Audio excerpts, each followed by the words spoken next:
All right, all right, all right. Hey, everybody. Welcome back to Misfit Corner Scams. This is the artist known as Andrew speaking, and we are live streaming. I've sent the invite out to a couple of the guys. We'll see if they're able to join, and we'll go from there. Oh, actually, with Todd, I have to. Send him an email or a text notification that I sent the invite out. So let's do that real quick. If anybody out there noticed, we did not live stream Wednesday. Honestly, I was exhausted and my eyes were killing me, so I kind of took a break. And I'm going to try very hard not to do that often. One of the ideas about live streaming is once you set up times that you want to do it, you have to maintain and stick to that schedule. And we will work on that as we go forward. But sometimes crap happens and you just can't do it. So let Todd know. Invite sent. Boom. If he's able to join, great. If not, not a big deal. I'll just talk to you for a little bit. Let's see. What's new and interesting going on? Well, some of you may have noticed that the channel name has changed. And that's mostly because a lot of the focus of the channel has been on the scam calls, which always entertaining, always fun, sometimes sad, but always informational. Informative is the word. I'm sorry. So I'm going to change the focus of the main channel to be mostly just the scam videos, and everything else is actually going to move to one of two new channels. There is a Misfit Corner Comics channel. Currently, it has no subscribers, but you're more than welcome to go over there and check it out. I've started to move some of the more store-related and stuff over there. I've started with the video series building the comic book store, or building a comic book store, or building the store. I don't remember what I called them, but whatever. But I was going through and looking at some of those old videos, and I loved them. They're great. They're really they're a piece of history. They're a piece of my store and my channel's history. So I wanted to keep them and make them the first building blocks of what the new channel looks like. So I've been moving. Turns out I had a lot of videos. I think I had like a total of 18 videos just for the first store. Oh, Avery's here. Let me pull him in. What's up, man? What's up, whores? How's it going? Not much. Well, I was just telling everybody that you may or may not have noticed that the name of the channel has changed. Yes. It comes up as Misfit Corner Scams, and that's because the main channel is going to focus on the scam videos, which get a lot of attention. So let's keep the focus there. But I've created two new channels. One you're already aware of, Misfit Corner Comics Draws, which is going to be the home to my drawing videos and anything related to art and so forth. Mm-hmm. I've made a third channel, which is called Misfit Corner Comics, which is going to focus on the store and anything else that I want to focus on that's separate from this. So, Hooked on Classic says, "Good morning, guys. Good morning." And what I was saying is I've started to move over there some of the videos from the channel that I really want to keep, that's store related. I've started with the building the store videos, Mm-hmm. which I was going back and rewatching them. I had a lot of fun making those and building the store, and some of those early videos, which were from 2019, I totally forgot how freaking small my store originally started out as. It was super small, and I just didn't remember that, you know. And there's actually two of the videos I just posted on the channel. One has like an interview with Ahmed. Mm-hmm. That boy has changed in the last 3 years. He's much bulkier. He works out. He's a lot bigger now. And one of the other videos has an interview with Todd, and he looks totally different now 3 years later. So they're little pieces of the store's history That's one of the reasons why I want to keep them. And I kind of I want to rebuild that channel from scratch. And the store videos, building the store videos are the building blocks, the first part of it. So, well, when you first started going out there, you just had like a table. yeah, exactly. You didn't even have a store, really. Yep. You just ended up, you were just at a table. Yep. For 2 months, we did just the table thing, and then I needed a store. Hooked on Classic says the scam calls are great. Thank you very much. I had one a few days ago, and I forgot to grab my camera to record it. Trust me, I know exactly what you mean. It's if I get up on the home phone, in order to record those calls, I have to be in front of my computer, and I've oftentimes answered the phone when I'm not in my office, and it'll be a good call, and I'm like, damn it, because it's not going to be recorded because I'm not. It doesn't have a recorder on it. My cell phone does, but yeah, I actually during work today, when I'm working, I'm kind of ignoring my scam calls. Every now and then, if I'm on a break or a lunch break or something, I'll answer the call. But if I'm working or if I'm on the phone with somebody work related, I'm ignoring them. I'll be damned if I didn't get a single scam call all morning long. I jumped on a call at noon that lasted from noon to 1, and I missed 6 calls. You bastard! I was like, damn it! Every single one of those was gold, and I missed them. How dare you? Oh, here's Todd. Yo. Hey, Todd. What's up? How's it going? It's all right. Very good, very good. Oh, Hooked on Classic says it was an Amazon scam, and I don't even use Amazon. Yep. Yeah. They always assume that everybody uses Amazon, so that's one of the ones they use a lot. So, Hooked on Classic 6. Yes, I missed 6 calls during that hour time frame. And what's really funny is I was at my accountant's office today doing our taxes, and I was telling her about the channel. I see her once a year at tax time, and I fill her in on all the things that happened over the last year. And I was telling her about the channel and the scam calls. And while I was in her office, I got a scam call. It was a Medicare scam call.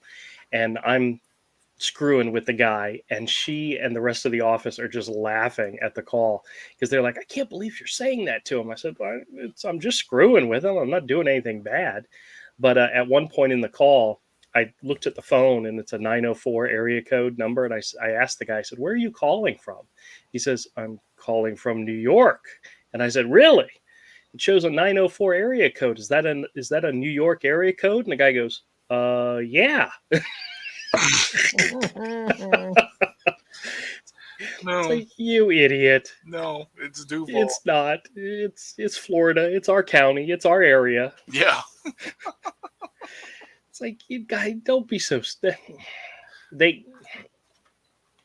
I've had them tell me they're in Miami. I've had them tell me they're in California. I've had them tell me they're in Texas, and it comes up as 904.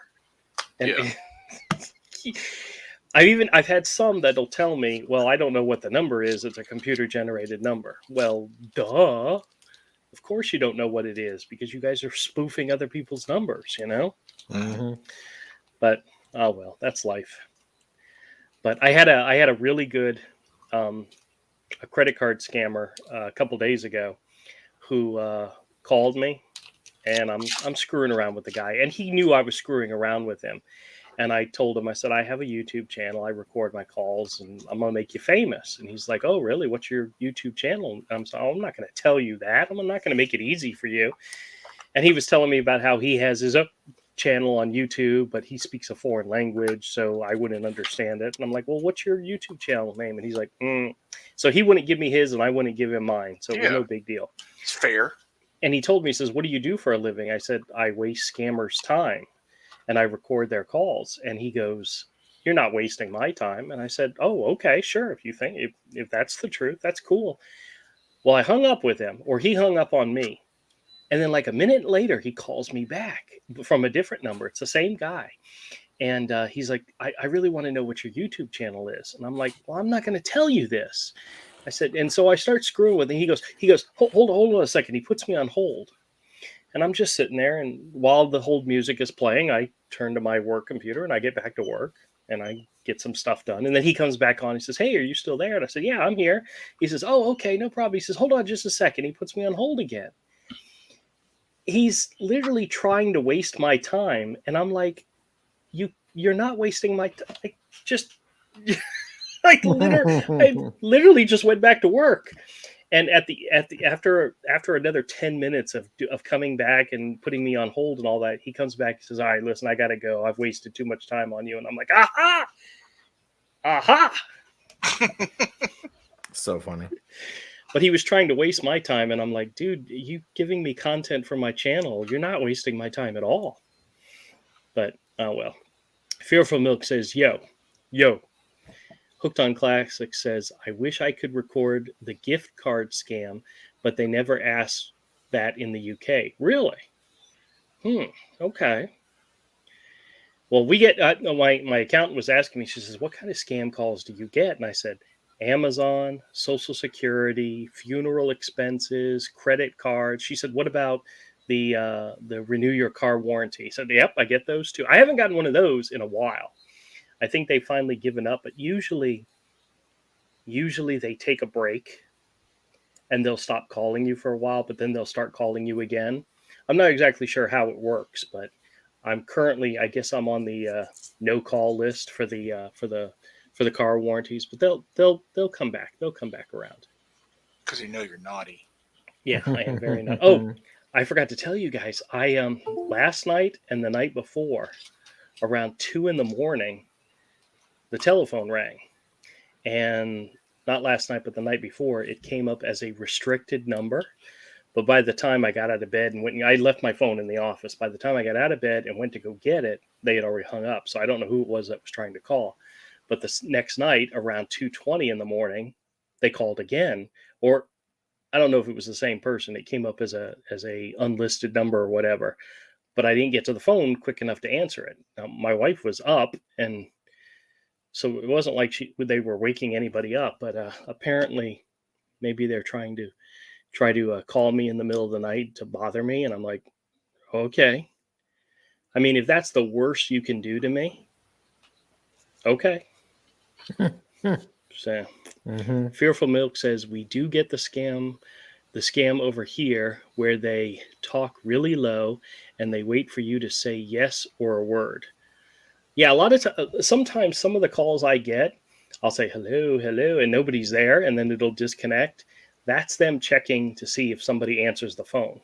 Because if that's the case, that's a good number that they can resell. They can sell it as a number that somebody will pick up on. You know, not just a number, but a number where somebody answers the phone. So, oh well, that's life. That's how it goes. One of the scam baiters sent me an email, and we were talking about something else, and she mentioned, you really don't want to use your own phone number, because once they get a hold of that, they can sell it, or they can use it as one of the numbers they spoof, and you'll get calls from random people trying to return calls, and it's too late. My number's been out there for so long. I already get all that, so there's no protecting that. And that's like, there's no protecting what I look like either, because I put my face out there. I can't take it away now, I know, we keep trying. You guys wish you could forget this face. My eyes. So how's it going, guys? What's new with you guys? Oh man, not much. Just working, creating stuff, and doing my best to stay sane in a crazy world. Now, did you get my text message? Because I didn't see yours until like 2 this afternoon. Oh yeah, I did. I was just Okay. like, you were like in between stuff, and I was like, oh man, I'm not gonna bother you. Yeah. You texted me around 11, and I was on back-to-back calls, and then I had to head out, and I didn't see your text until after I started to head out. So, okay, just making sure you weren't ignoring me. You want to know something funny? My wife and my mother-in-law were planning to go on a trip, and they come running in, and they said, on the calendar it says somebody's birthday. Whose birthday is that? And I said, that's Julia's birthday. And my wife goes, so that's not something I have to be here for? And I said, no, dear, you don't. So she said, okay, because we're planning on going out of town that week. And I'm like, go for it. Go for it. It's like, I put this stuff on the calendar so I remember, not for, everybody to. I thought you'd find that funny since it's on my calendar. Rosemary Walker says, hello. And I say, hello. Right back at you. Oh, wait a minute. Hooked on Classic says, the strangest I had was a guy trying to sell me a phone with an unbeatable deal. I wound him up a treat. I'm not sure exactly what that means, but I hope that means you wasted his time. Because that's the goal in a lot of these cases. Well, originally the goal was to waste as much of their time as possible. It's now find out what the hell the scam really is, what they're trying to get out of you, what they're trying to do. And each one sometimes is different. Like some of them will just want your credit card information. I've gotten the new thing where they want your checking account information. Who the hell are you going to give your checking account information to? I mean, really? Right. Nobody's going to give that away, No. Hey, Levi, how's it going? I get the Medicare scam calls, which is weird, is I'm not old enough to be on Medicare. Well, I got a good 30 years. Yeah. Well, my wife, one of the days, I was talking to one of the Medicare people, and they asked me how old I was, and I said I was 62, which I am not. And he's like, well, how do you have Medicare if you're only 62? And then my wife, who was passing by, starts yelling out to me, tell him you're 67. 67's a good number. I'm like, oh, that's right. Like, it's 65. Okay. Yeah. Well, I'm still not old. you can be on Medicare if you have a disability. Yeah. Which some people I know are on Medicare with it. And that's why I think our number is on a Medicare list because of that fact. Yeah. But whenever I tell somebody a fake age and I say 62, they're like, oh, you're wasting our time. And I'm like, disability? And they're like, oh, yeah, we forgot about that. Idiots. But yeah, they're not very bright. No. I have a call where a guy calls and he says, did you get your $130 from Medicare? And I'm like, no, I didn't. Tell me more. He says, well, you were supposed to have gotten a check. It was sent out around March 1st. I said, no, I haven't gotten any money. He says, well, then here, this is what we're going to do. I'm going to get you in touch with the group. They're going to help you and you can get your $130. And at one point he screwed up and gave me a different amount. He said $170. I said, wait a minute. I thought you said it was 130. He goes, yeah, it's 130. I said, well, I'd rather have the 170. And actually I said, how about we make it 200? Can you do that? And he's like, oh yeah, sure. So he transfers me to this lady who is asking me about getting health insurance and so forth. And it's quite possible that she's a valid, person. And I immediately say, hey, the guy told me I can get $500 if I talk to you. And she's like, what? And she just hangs up and disconnects. I'm like, okay, that's fine. Turns out the guy was still on the line listening into the call, which I believe part of the scam is they're listening for you to give out your personal information. And I make everything up to begin with, so it doesn't really matter. But Hooked on Classics, Hooked on Comics. That's a good name. Hooked on Classics says, I did waste his time. Yes, he got very angry. Oh yeah, they hate it when you waste their time. Fearful Milk says, by the way, how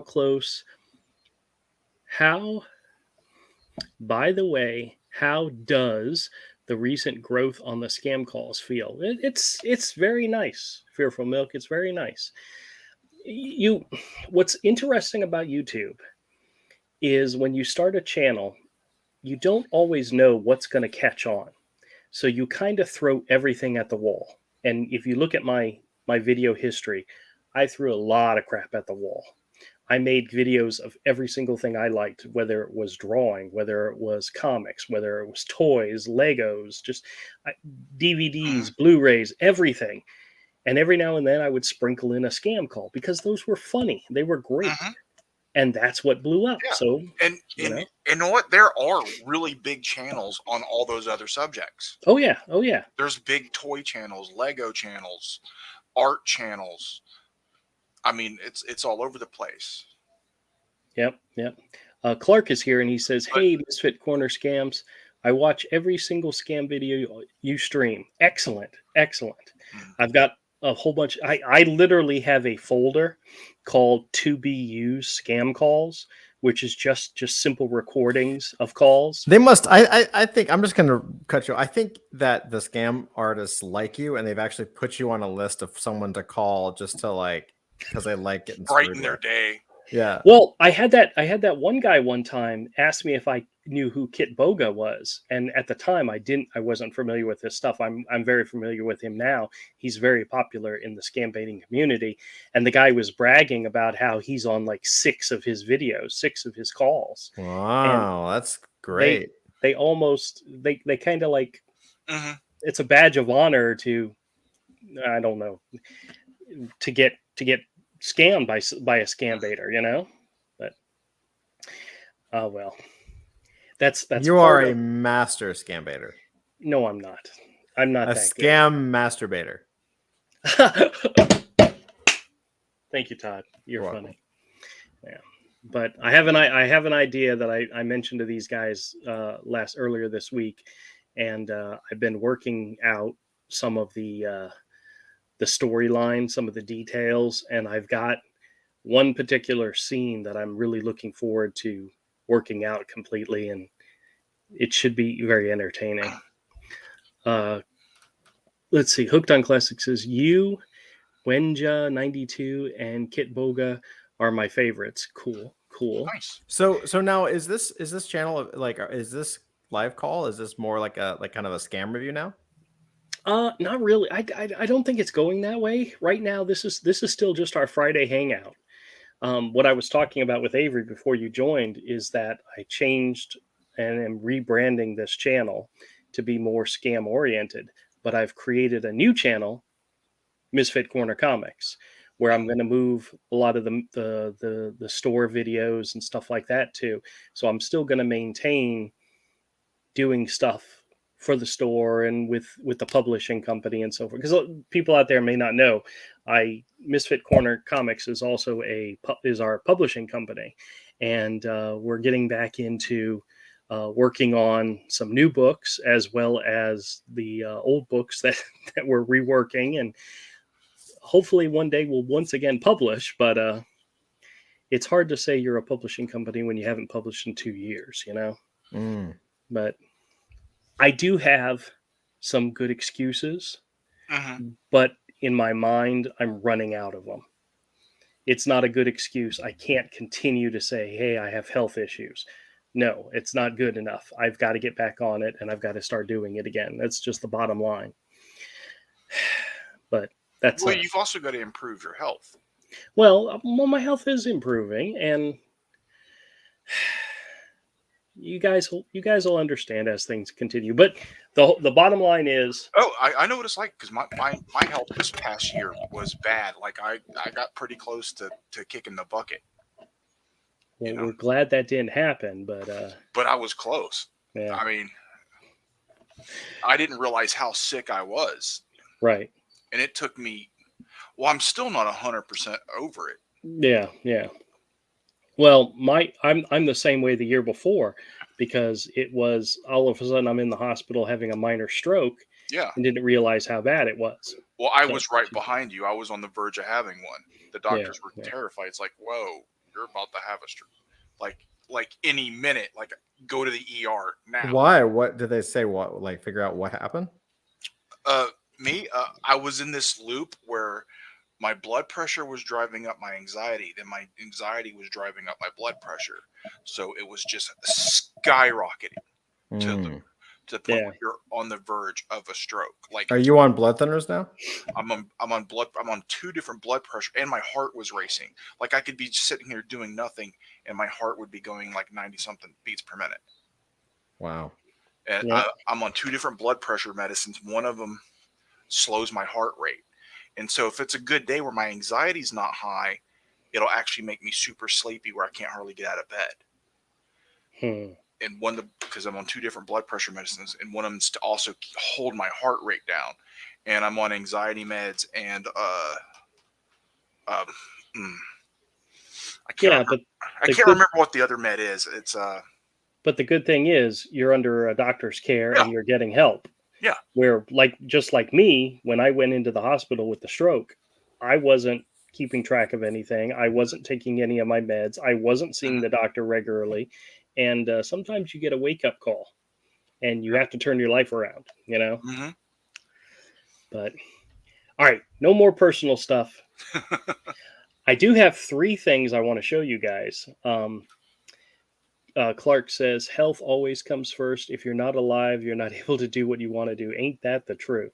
Yeah. But when you have a wife and children and parents and other family that you have to sometimes focus your energies on, you forget about yourself.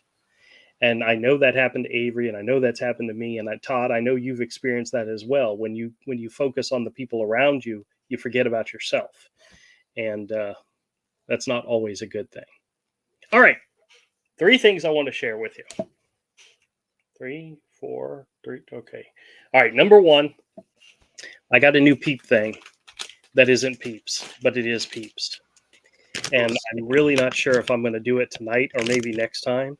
But I found these at the store, and I got really excited.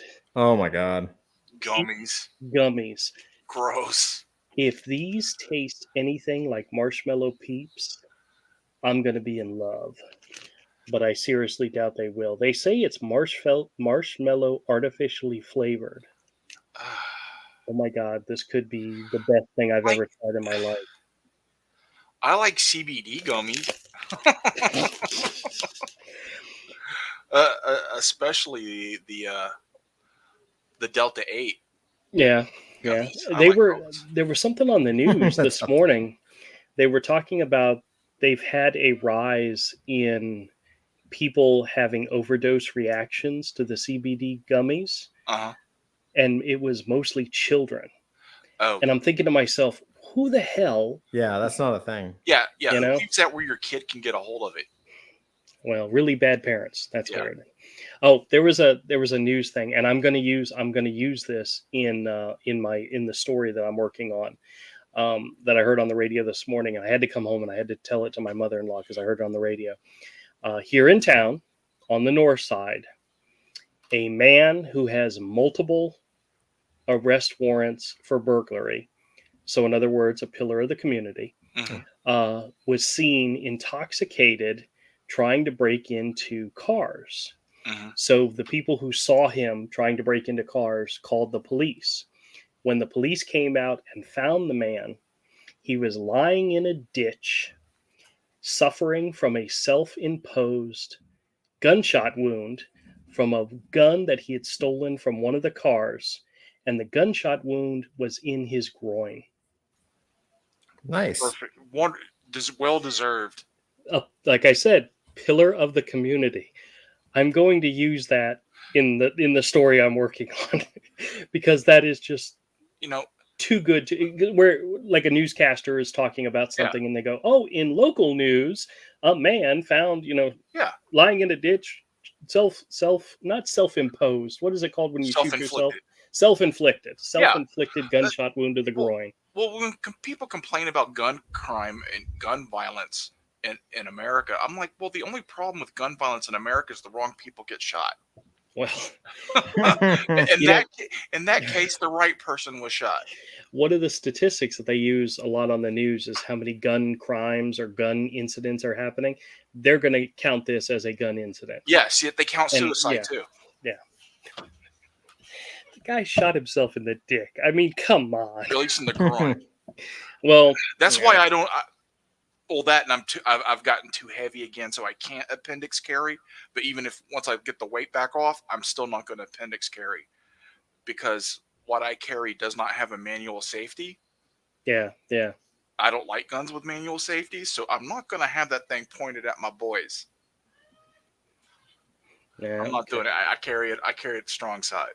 Hooked on Classic says, I need to get some sleep. Night all. Take it easy. Thank you for joining. Fearful Milk says, by the way, was able to pick up the Invincible comic. Very cool. I've read probably about 50% of the Invincible comics individually. I haven't read all of them, but I collected them in trade and in the Ultimate Edition. So I've read a lot of them, and they're all very good. Hooked on Comics says, he says, talking of sweets, an American friend of mine gave me some Mike and Ike Jolly Joes. Really tasty. Really, I've never heard of those. I've heard of Mike and Ike, but not Jolly Joes. That's interesting. And then Clark says, for personal experience, the Peeps gummies don't taste like Peeps. Hate to break it to y'all. Well, we're going to still give it a shot. Okay, so sounds disgusting. This week I went to the comic book store after checking out the new comics that were coming out this week, and I did pick up a new book. I picked up, oh crap, where'd it go? I picked up Scott Snyder and Greg Capullo's We Have Demons #1 from Dark Horse Comics. It's a double-sized book, but almost half it is like the script. So, Scott Snyder being full of himself. But I like Greg Capullo's art. So some people like that. That way they can compare the script to the art. True. Because with the writer I was going to be hopefully doing Wendigo Black with, the bonus material will be like a sketchbook that also has the complete script in it. Oh, excellent. Well, sketchbook is fantastic. I love that idea. But I still haven't finished reading it. But I like Greg Capullo's art, so I'm down. But one of the things I thought was interesting is that book was $4.99, and on the shelf they had the two variant, the Peach Monoko and the I forgot who the other guy was, variants, and they were $1 more. They were $5.99 each, and then they had another copy exactly like that for $5.99. And I'm picking up the issue and I'm flipping through it, trying to see if there's extra pages. And I literally counted the number of pages in both the $4.99 copy and the $5.99 copy to see what the difference was. There was no difference in page count. And I'm like, is one edited? Is one like censored? I don't know. So I'm flipping through it and I could not figure out why it had the same exact cover. It was $1 more, and they had more of the extra $1 one. And I'm looking at it and I'm going, I don't know what the hell is the difference. And then the light hit the cover, and what it was is the word demons, or the title We Have Demons, was shiny red. That was literally the only difference between these. Shiny foil red. Yeah, not the whole cover, just the title. Sure. And I'm like, I'm not paying an extra $1 for that. I'm just going to buy the regular edition and be happy with it. But I'll have to read it and let you know what I think. But I like Greg Capullo's art, so we'll see. But check this out. Oh, I just realized I have 4 things to talk about tonight. Oh. Check out what somebody traded in to me. Oh, cool.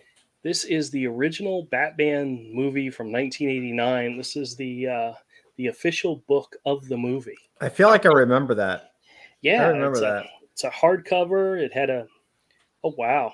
Guess what the price on this thing was for this hardcover? $7.95. Very close, $9.98. Yeah. But that was like $20 now. Yeah.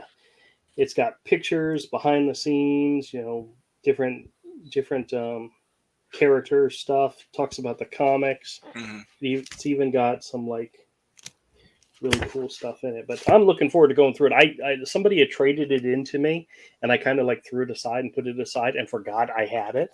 I got to go check and see. It might have some value to it, but the simple fact this is awesome. Yeah. I like production books like that have a lot of the concept art for things. Yeah, I don't think it has much concept art in it. Yeah, I'm just flipping through it. I mean, there's not a lot, but it does have some concept art for like the batarangs and stuff like that.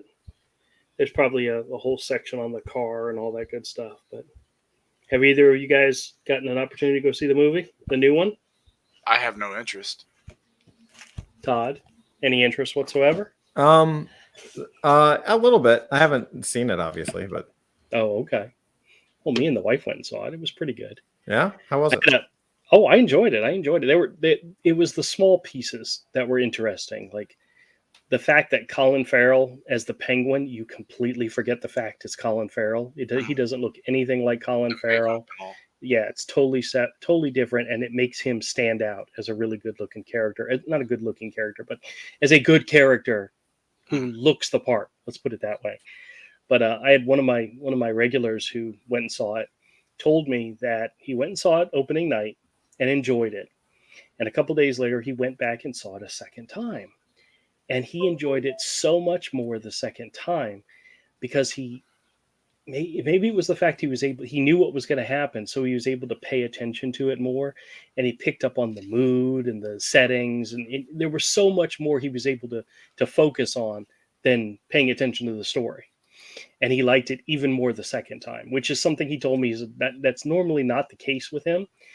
The second time he's already done it, he's just trying to enjoy, but he had more fun the second time simply because of that. So. Oh, hey, Betty, how's it going? Betty's here. Let's see. Oh, the other thing. I wanted to show you guys something, and you're going to. I don't know if you're gonna freak out as much as I did. Whoops, that's not what I meant to do. If you're gonna freak out as much as I did. Oh crap, the camera's not plugged in. All right, never mind. Come on, Andrew. Yeah, never mind. Okay, so hold it up to the camera. I'm looking at the DC Connect, which is the DC previews. This is the one for May. This is the one that's got the Jurassic JLA coming out in May, which is the big one that I really want to get. I'm really interested in that. Well, I just so happened I was flipping through this issue, and there was a whole crap load of other stuff that I didn't pay attention to because I didn't care. I was only looking specifically at that and maybe a few other things. There is a listing in here. They're bringing back one of my favorite Vertigo comics, Fables. Oh, nice. I don't know if you've ever read Fables, but Fables was a fantastic story, fantastic characters. Bill Willingham, Mark Buckingham, and believe it or not, Mark Buckingham's doing the art. He and Steve Leola are doing the art for the new series. And guess the original series ended with issue 150. And issue 150 was a graphic novel. It was a standalone size of a graphic novel, which was very unique in comics nowadays. 149 issues and then an original graphic novel to wrap up the series, which is pretty fantastic. DC is bringing Fables back with the original creative team, and guess what number they're numbering the issue? 151? 151. Believe it or not, they're not even going to start it over again with a number 1. It's actually going to continue the numbering. And I'm like, that's another thing you never see in comics nowadays. Yeah. And I'm excited. I'm actually thinking it's great. Well, it does say that the storyline is part 1 of 12, and it may end up only being 12 issues. But the fact that they're not going to release it as a new number 1, and they're actually calling it or numbering it 151, part of me thinks that's fantastic and is very excited about that, because modern Marvel and modern DC would not do that with any of their superhero books. They would not. Number 1 it would be a new number 1 every single year, time. Seems like. Yeah. But I kind of wonder. I may read up on it and find out if this is something. If anybody asks Bill Willingham about it and see what he actually says. If he said no, I didn't want to start all over again. I wanted to continue the storyline. I wonder if that's what he did, because if that's the case, bravo. I'm very excited for that. So yeah, I saw that in the listing and was like, I absolutely have to get it now. There's not very many comics that are coming out, modern comics coming out nowadays, that I look at and say, I got to get that. I have to go to the store. I have to buy that. The JLA, the Jurassic JLA, that one I got to get. But this new Fables, issue number 151, it's on my list. Definitely going to get it because of that simple fact. All the comics I'm buying right now are all independent. Yeah. And all crowdfunded. Yeah.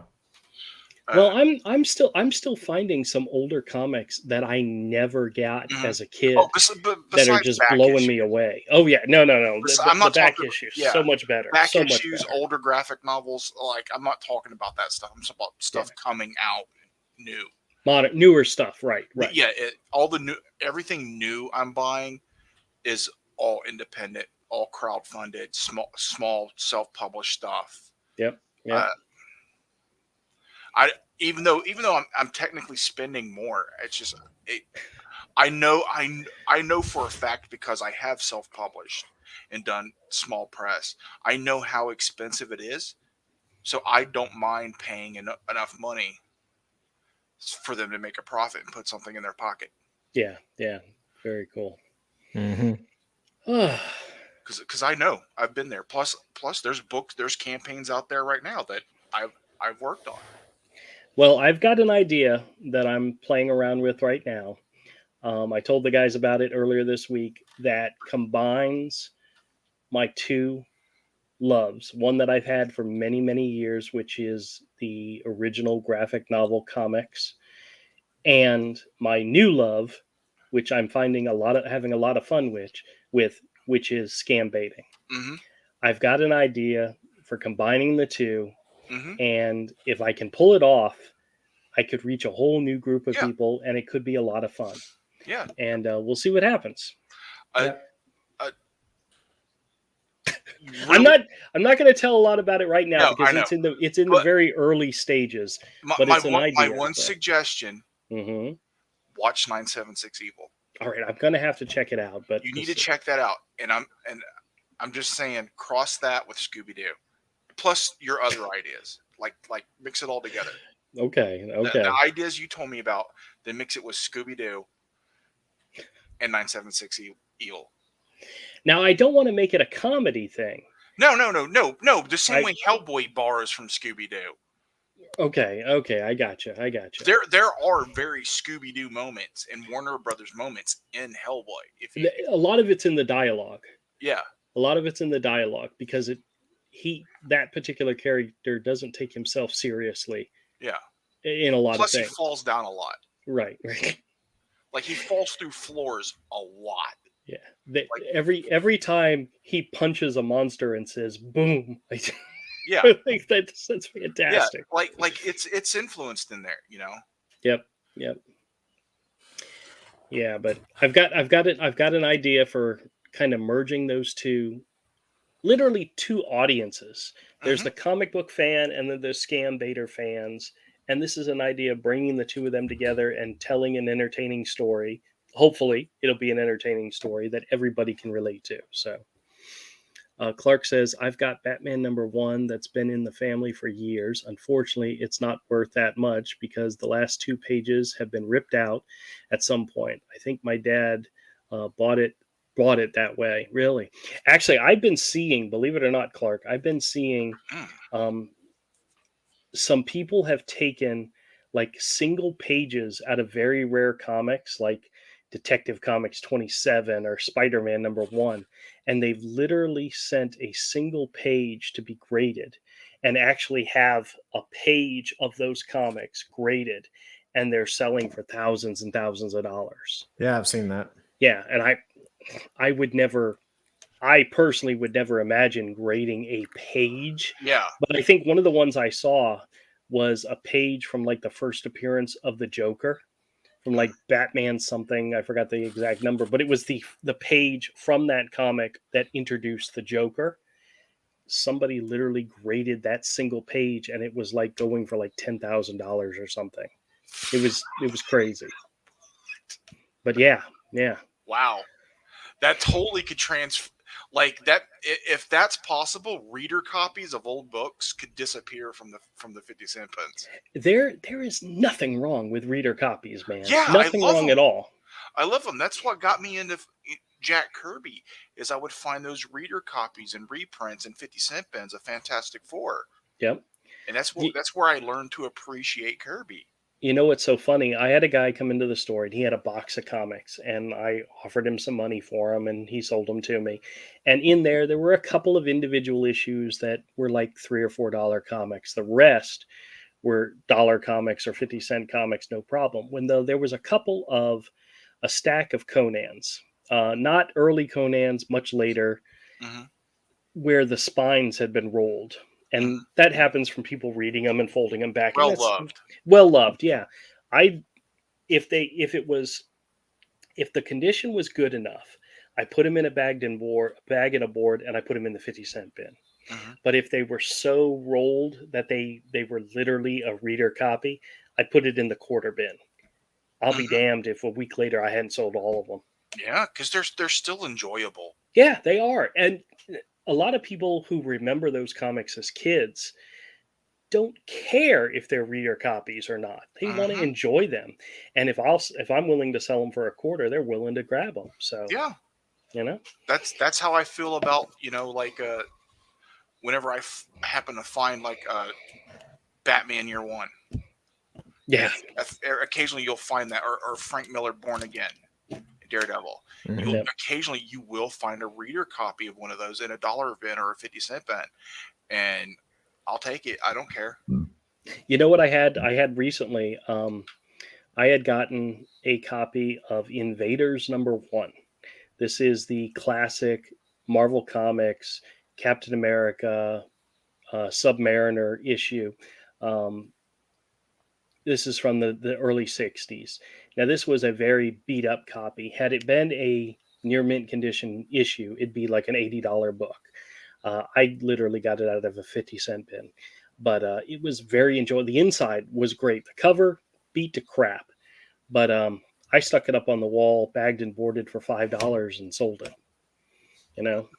But I mean, it's still a great, and somebody whoever bought it's is gonna enjoy the hell out of it. But there is nothing wrong with reader copies. Anybody out there that looks at a comic and said, ugh, and just, and then winces, screw you. Well, I learned to appreciate them, because there was all these books that I wanted, and when I was a kid, and I couldn't afford 50, 60, couple $100 for a single issue. Betty asks Clark, why would anybody rip the pages? When we're young and we first start collecting comics, we do weird ass shit with our comics. Yeah, because you had no idea they could be valuable. Yeah, I used to, if this was a comic, a regular one that we would have bought, I used to cut out the little box up here in the corner, and I would take them, I would cut them out, and I would tape them to like a poster board, kind of with all the different ones that I would have. Now, that completely and utterly destroyed the value of those comics, but for some reason I thought that was cool, and I did that. And I don't know how many I know I had G.I. Joe comics, Transformer comics, X-Men comics, stuff early on that I cut those out because I thought those boxes were little pieces of beautiful art, and I Mine just got thrown around my room, little kid. So they eventually the covers got ripped off, they got tore up, they got thrown away. Yep. Clark says, I'm not sure. I wasn't even born yet when my dad bought it, and I was born in 75. I didn't even know he had it until I was 16. Actually, I asked my dad, who's 70. Oh crap, I forgot how old he is, but he's up there. I asked him one time, I said, Dad, did you ever read comics as a kid? He's like, yeah, of course I did. And I said, did you collect comics? And he was like, no. We would buy, 10-cent Casper and Richie Rich. We would read them. We'd roll them up, stick them in our back pockets. And he's telling me this, and I'm like going... At the time, it was like, oh my God, Dad, you're like a child abuser. Yeah, well, my dad was a kid in the 40s and 50s, and they got him. They traded him back and forth. Yep. They rolled him up, put him in their pocket, whatever. They had those books, those early Superman and stuff like that. There really wasn't comic collectors back then. Nope. That's the reason why they're so rare now and valuable. Yep. Because the collecting didn't exist. It was a very, very rare thing. Yeah, my parents thought I was a weird kid because I put my comics in bags and boards. Yeah. They thought that was, I think he's strange. Yeah. I think we need to go, he needs to see a doctor. Because that was extremely uncommon from their generation. Yeah, the idea of taking such care of your comics. Did those bags and boards even exist back then in like the 50s and 60s? No, I seriously doubt it. I don't know when bags and boards were invented. That's something I should look into. But Yeah. no, it wasn't until I was probably in my early teens did I even know that comic book stores even existed. Me too. You know, because I always got my comics from the Little Champ or from the commissary. I didn't know there was such a thing as a specialty store that actually sold comics. Yeah, I think I was 13, 12 or 13. Yeah, that sounds about right. Yep, me too. About 12, 13. Yeah. That's about 12. And you remember Book Bin? They're on cassette. Yep. Well, my mom used to work at a nurse call system place where they built nurse call systems right behind Book Bin, and that's how I started going to the comic shop. As I saw that sign for Spider-Man, I was like, "Oh man, yeah, I used to like Spider-Man," and I was buying GI Joes anyway. Yeah, I saw the ad for Inferno. Oh yeah, that'll do you. And I saw that ad for Inferno, and I knew who the X-Men were from the Amazing Spider-Man cartoon. Right. So I was just like, well, I'm going to go there, and I'm going to check out what this Inferno thing is, because that looks awesome. And that was it. Yep. We all have interesting stories of how we first got into comics. And I love the fact that not only do we still remember them, we share them, we remember them very fondly. I mean, my first comic was Transformers #2. And it was a summer when my mom had taken us up to Rhode Island, and I was at my grandmother's house, and my mom gave me some money and said, go to the Little Champ down the street. And she gave me some change, literally. And I went, and they had Transformers #2 on the spinner rack, and I bought it, and I'm like, this is fantastic. So the next day I went back because I wanted to get issue 3. And I didn't know how comics worked. I had no idea, and they didn't have any other issues of Transformers. So my second comic I ever bought was Power Pack #1. I was in love. Yeah. I loved Power Pack. I thought Power Pack was great. I don't even remember what my first comic really was. I think the earliest memory I have of buying a comic book was a Star Wars comic. I don't know what issue. I just remember what it was about. And Luke was wandering through the desert, and somebody tried to rescue him, and he never got a good look at who they were. They never got a good look at who he was. And it was Lando and Chewie on the Millennium Falcon. Oh, wow. That's awesome. That's cool. I don't remember what issue. It was an early Marvel days Star Wars comic. So very early 80s. I think one of my first Star Wars comics that I bought, do you remember? If I describe it to you, you're going to remember it. But there was a issue, and it may have been multiple issues, but I remember it specifically, where it was Luke versus this female bad guy. And she had this weird mask that she wore, and I'm pretty sure she had a lightsaber, but she was all dressed in black, and she had like a weird shaped head. And when I bought the comic and I looked at it, I didn't understand what any of the crap was going on in the issue, because the only character I could recognize was Luke, and the other person, I had no clue who that was. And I don't think I picked up very many other Star Wars issues after that, because it was kind of like, maybe it's out of my reading level. Maybe, I don't know. Oh yeah, maybe that's what I thought. I had to be 5 or 6. So when I read that Star Wars comic, I did not understand it. I was like, how come they don't know who each other is? I didn't understand the context of, first off, a comic book you're reading based on a movie property may not even be canon. So, I had no concept of any of that. So when I watched a Spider-Man cartoon and looked at a Spider-Man comic, and I'm like, where's Firestar and Iceman? Right. I was the same way. Yeah. You don't understand that these mediums aren't all canon with each other, or what the term canon is. The same with the G.I. Joe comics canon when I was really little. Like that, the G.I. Joe comic and the cartoon did not share a canonical history. Yeah. They were very different. Do you remember in our collecting years early on, you would buy an issue, and I always remember it was Spider-Man because Spider-Man always did it, where within the first couple of pages, he literally retold you his origin Mm-hmm. in like every single issue, Mm-hmm. where he mentions being bit by a radioactive spider and Mm-hmm. his and Uncle Ben dying and becoming a hero.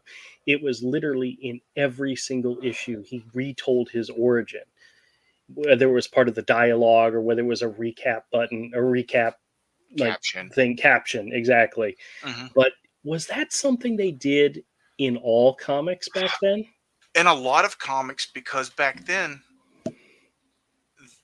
comics were everywhere, and Right. the biggest primary audience was younger people, Because and I can remember they treated every comic as like if it was your first. your first comic. Right. So yes, there was 50 years of history behind Batman Yeah. when you picked it up, but you could start at issue 375, and it didn't matter. You could get into it, get the gist of it, and go from there, and then buy back issues or trades. Because I remember that being a thing with Spider-Man, and I know the Hulk and Daredevil did the same thing. Like in Mhm. every issue, there was something about Yeah. how he got gamma radiated, or something about how he got this ability when he was a kid. They either mentioned it, or he thought about it, or whatever. So you kind of knew, as a new reader, you kind of knew. Yeah. But I don't. Was that something that happened in DC as well? Did they retell Batman's every time or Superman's every time? Maybe not every time, Yeah. but in a lot of books, there would be a short blurb. Right. And it got to the point where you didn't even realize it was there because you already knew it. Yeah. It was like that was like a panel you could skip, you know. Yeah. You And, didn't have to worry about reading it because you knew what it said. and you know what? It worked because, I mean, one of the, some people complain, oh, we keep starting over with new number ones because, they've been around so long time, so we need a jumping on point for new readers. I'm like, I was a little kid. I was like 12 years old and had no problem jumping into Batman. Yeah. Yeah. And as I read, I figured out what was Crisis, what was pre-Crisis, and as I got more into it, I figured out what happened. And we have year one, which is sort of a reboot. Okay, cool. We have the Dark Knight, which is sort of an end. Maybe not. And then, as I got to be a teenager, here's Arkham Asylum, something a little more grown up and more psychological. Yeah. Yeah. Cool. There's something there's something of Batman for every stage of your life. The all ages stuff was fun in Batman and Detective. Arkham was cool. Dark Knight was cool. It was all great because you would have all this different stuff. And now it's just Yeah. puke. And X-Men was great. At the time, X-Men, I jumped in buying X-Men, and I immediately started buying all the X titles. And the great thing, they were also doing classic X-Men, reprinting the old issues. Yeah. You know which what's was really fantastic. And there were trades. Trades were starting to become a thing in the late 80s. Yeah, one of the Early things, 90s. you know how Marvel, and Todd knows this. Marvel did does a line of I forgot what they're called, Marvel First or something like that, Mhm. where they reprint issues, Mhm. and they do them for $1. So they reprint an issue and they put it out there for $1. It's usually associated with a new series happening or a TV series or a movie where they take the first appearance of those characters or some of the characters that are featured in it and they reprint their first appearance and they put them out as dollar comics. Well, there was one that came out recently where it was, you guys remember the cover, it was from classic X-Men where it's a fire star, whatever his name is, hitting Jean Grey from behind, Phoenix from behind, and she's like stretching this way and he's behind her, and it's an Art Adams cover. Mhm. It's a reprint of a reprint because they're using the classic X-Men cover for the reprint. Nice. It's like they did a reprint. And classic X-Men was great because they would have those new stories as supplemental. They would have the backup stories. Those Yep. backup stories that were set in that time period. Yep. That would help flesh some things out. It was fantastic. And most of them were done by, was it John Bolton or Michael Bolton? Was it Michael Bolton? Steve Lytle did some of them. Bolton did some of them. Yeah. It was a mix. But was it John or Michael? I think I'm confusing the John Bolton's musician. the artist. John Bolton's the artist. Okay. He also did that Dark Horse comic fully painted for Army of Darkness, which is fantastic. Betty says, Andrew, I sent you a picture of the comics I grew up with. I don't think it exists here in the U.S. Ooh, I may have to check that out. Hold on. That's cool. I was like seeing stuff from overseas. Yeah. And another thing that really helped is those Marvel Universe handbooks Marvel used to put out. That would be like every character and their basic story. And those were great because I used to buy those and love them because you would find out about all kinds of characters you didn't know that much about, but you had seen once or twice. Yeah, those are books that I always like to keep in the store whenever I find them, whether in 50-cent bins or dollar bins or whatever. I always pick them up because they're always fantastic. And Marvel used to also publish their own book, that book Marvel Age, that was sort of like, hey, this is what's coming out. Yep. They were 50 cents. They were great. They helped you keep up with what was coming out. So you could keep up with other titles that you weren't reading just because every once in a while they intersected with what you did read. Yep. Betty, where did you send it? I was checking my email and I didn't see it. I know Betty's got my email. Ooh. So, I'll have to look for it. But let me double check, make sure I didn't just miss it. Because I'm a boomer who doesn't know what he's doing sometimes. No, I don't see anything there. All right, that's all right. That's all right. We'll get back to it. But yeah, I'm actually excited for a new DC comic. 2 of them, actually. Shocking. I got that Batman book there. I can't wait to flip through and most likely bring to the store. So if somebody's interested, it'll be there. I got some Peep Gummies that I'm looking forward to trying at a later date. I'm not gonna kill myself tonight. And what else? What else did we talk about that I was excited about? I don't know. The channel. Go check out. Somebody needs to be the first subscriber of Misfit Corner Comics YouTube channel. I mean, come on, guys. Somebody's got to be the first one. I only put the thing together yesterday, so you all have the opportunity to be the first in line at Misfit Corner Comics. Actually, you know what? Let me do a quick check. Misfit Corner Comics. Let me see if it actually see when you do it, when you look for it, it still comes up Misfit Corner Scams. Here it is. Oh, I've got 1 subscriber. Hot damn. Me. Okay, cool. Oh, put the link in the chat and I'll subscribe. I'm putting the link in the chat right now. There you go. Now it's in the chat. I've already subbed to a channel called Misfit Corner Comics once. This is like when you get a notification on YouTube, not on YouTube, on Facebook, that somebody like your mother is inviting you to join her Facebook page, and you're like, wait a minute, I've already done that. Yeah. It's when scammers get a hold of your information and create a new account in your name and try to get your Oh, she sent it on Discord. No wonder I didn't see it. Hold on a second. How many times do I have to sub to you, dude? At least 3. At least when I say, hey, go, sub to my YouTube, sub to my Twitch, and my Instagram and my Twitter. Oh, you know what? I don't think crap. She sent me the link to her Discord. I opened it up and saw it, but I don't think I subscribed to it. That's why it's not showing up on my Discord application. Hold on a second. Let me see if I can get it. Sorry, Betty. I'm boomering it up, Betty has been fantastic, by the way. She was helping me with some issues I was having with a scamming troll. And I'm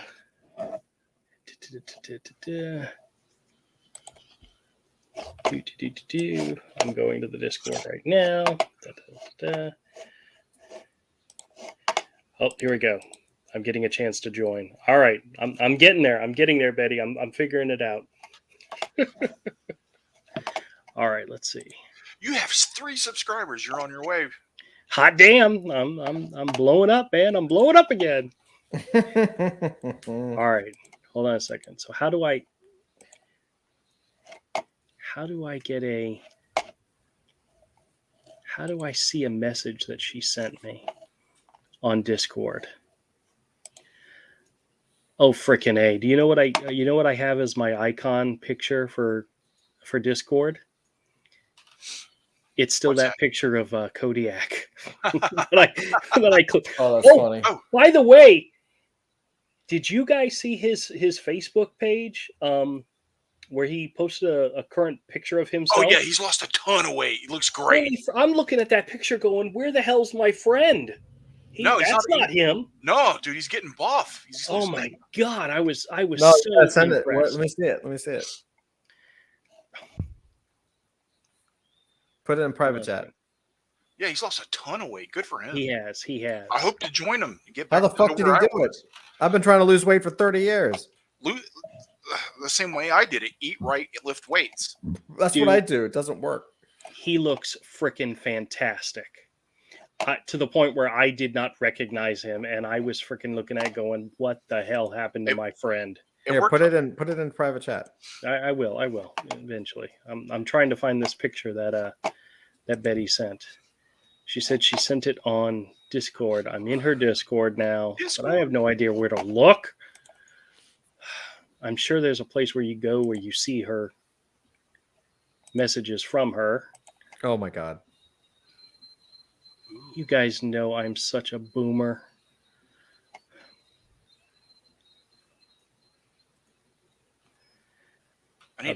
Betty said she subbed. Perfect. Thank you, Betty. I appreciate it. Thank you. Yep. I'm up to 5 subscribers. Cha-ching! Woohoo! Doesn't it?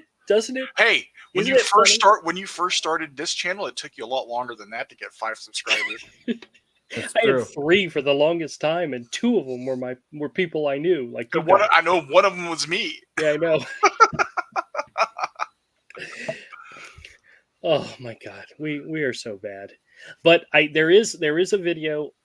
Most of the videos on Misfit Corner Comics, the YouTube channel right now, are the store videos. Mm-hmm. There's I've posted the original 12. There is one new video there that I made Wednesday, the 23rd, celebrating our 3-year anniversary setting up at the flea market, which just passed. My 3-year anniversary was the 23rd. And I did a little recap of where we started, where we went, and where we are now. Mm-hmm.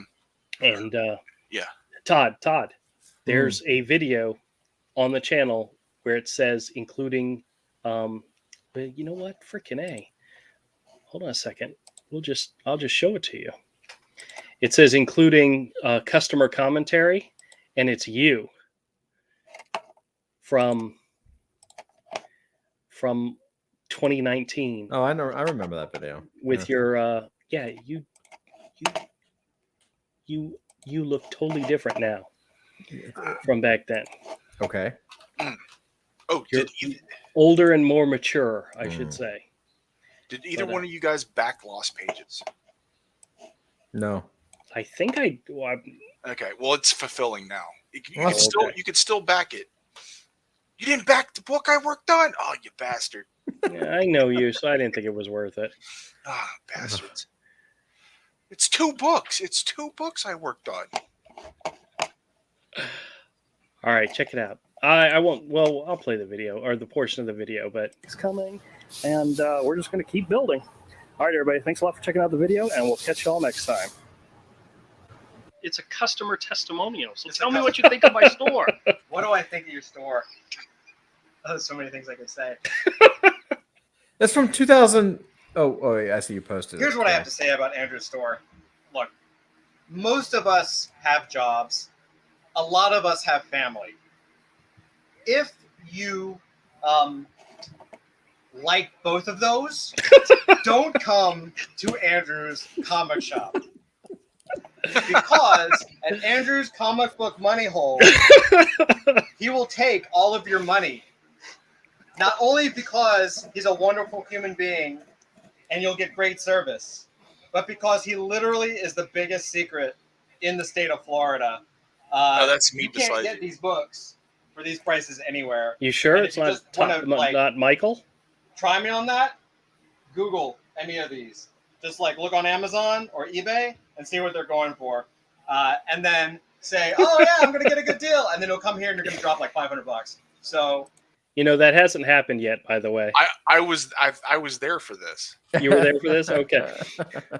Yeah, I no, think and that's his arm. That's my arm. That's your arm? Okay. Guys, look. It's Avery's arm right there. That's funny. You know what's so crazy is the fact that I have a couple of different customer interview type videos on my channel, and the majority of them are like people I know, like Todd and Ahmed, and there's like my parents are in one of them, and that is probably the funniest one. I have to find the video. I'm gonna have to share it, but my mother she's as crazy as I am, and it's fun. It's fun. But Todd, you look so much younger. You don't have as much gray hair in this. Dude, picture. I feel like I look old in there. I don't look. I look older now. Yeah. Yes, dummy. Of course you do. You look much older now. No, I don't. But it's a mature older. It's stress. It's stress. It's absolutely stress. There's one video I'm in on my channel at your store. Yes, there is. There is. I haven't gotten to it yet because this is the first store. Mhm. But I mean, on my channel, I have. Oh, that's right. That's right. You did make a video in my store, didn't you? Mm-hmm. See, we have a lot of fun. You guys, if anybody out there is watching and listening, and you are in the Jacksonville area, come by the Beach Boulevard Flea Market on the weekends and check out the Misfit Corner comic store. I'm usually there by myself having a freaking awesome time, and everybody is invited to come by and do so. Todd, Oh yeah. I just realized you don't have anything, cute and snazzy and funny in your title, in your name. Yeah, I know. I forgot to do that tonight. Because he had to change it for his live stream. Yeah. I watched his live stream. I didn't understand a thing he said. I'm probably going to be doing one tonight. If you guys we could do a comic one tonight. I don't care. Oh, okay. If you want. Did either of you guys see? I think Nick Ricada at one point shared it. It was a video of a Zoom call in which a guy was having a court appearance, and it was on a Zoom call. And I guess his sister typed his name in, and she put something like extremely rude, like with foul language and everything in it. And the judge looked at it and just chastised the crap out of the guy, and he couldn't figure out how to change it. And it was just really, really sad. I'm gonna have to find the video and I'll have it for next time. We'll talk about it next time. But if you haven't seen it, it is hilarious. But it was the guy's sister changed the name on his Zoom identifier, and he didn't know how to fix it, and he had to meet in front of a judge, and it said something like, "But, it was really bad." But well, hey, that's what happens. It's what happens when you let your sister near your computer. That's why I don't let my sister in my house, because she would do something like that to me. Oh. She would never do anything. She loves me. She's awesome. My sister's the greatest. I got the best sister in the world. Just in case she's listening, guys. Come on. She's not listening. No, she isn't. But she covers the store for me when I'm not here. So, So I got to be nice to her because I don't pay her at all. Yeah. She's good. She's good to me. She works for free and works for peanuts. Anyway, okay. Hey, Betty says, Pecan Head says, hey there. And Betty says, Andrew, this is my friend. Nice to meet you all. All right. Well, we're going to wrap up. I appreciate everybody coming in and joining. If you get an opportunity, subscribe to the Misfit Corner Comics channel and to the Misfit Corner Comics Draws channel. We're going to be doing a lot of other things there. And, if you get the opportunity, back the Lost pages too on Indiegogo. That's right. If you have an opportunity, it's in demand and they're fulfilling. So the books have been printed. They're signing and fulfilling books now. All right. Guys, you guys are awesome. Thank you guys so much for coming in, saying hi. We look forward to this next time. Last week we talked about live streaming on Saturday, which I have a good time doing that. But that Saturday I was exhausted and just couldn't do it. Just like for Wednesday, I was exhausted and couldn't do it. But because I missed Wednesday, I may have to live stream tomorrow just for the hell of it. So if you all get an opportunity and you get a notification from me, join us and maybe we'll do some drawing. All right, everybody. Thank you guys so much for coming by. All the new people and all the people that returned. You guys are fantastic. Betty, once again, thank you. Clark, Pecan Head, everybody, thank you guys so much for coming by. Why? And we'll see y'all next time.